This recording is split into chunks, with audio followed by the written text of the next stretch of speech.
Nataka tuende mahali ambayo watu wanakaa chini wanasema no. We stood with him and we stand with him. Gen Z have come to do what was impossible for us. Ruto is an animal.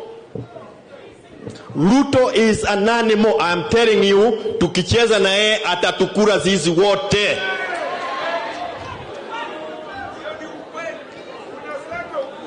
Atatukura, baba atatuongoza, sisemi atatuongoza. But I am begging you leaders, don't get tempted with being appointed a minister for 2 years in a dead thing. UDA is a dead dodo. KK is a dead unit.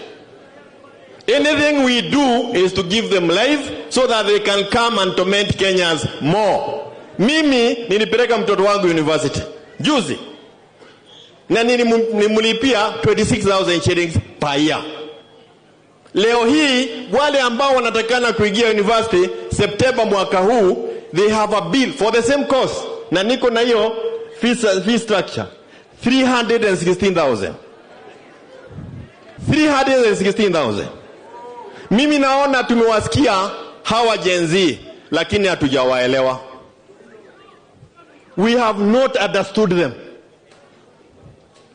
But I am not preempting anything that we are going to discuss later. I say my party leader ni Uhuru Muigai Kenyatta. Where we are today as Jubilee, kulingana na wale ambao wana Jubilee nimeongea na wao, ni kwamba it is very difficult to dialogue with William Samoei Ruto.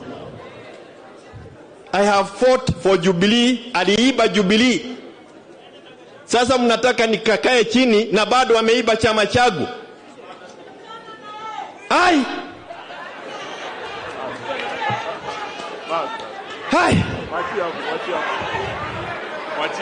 No, wait.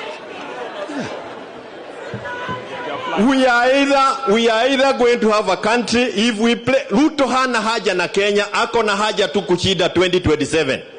Nothing else. He is not bothered about the children ambao wameua. Wale wanatolewa kwa bags even now as we sit here.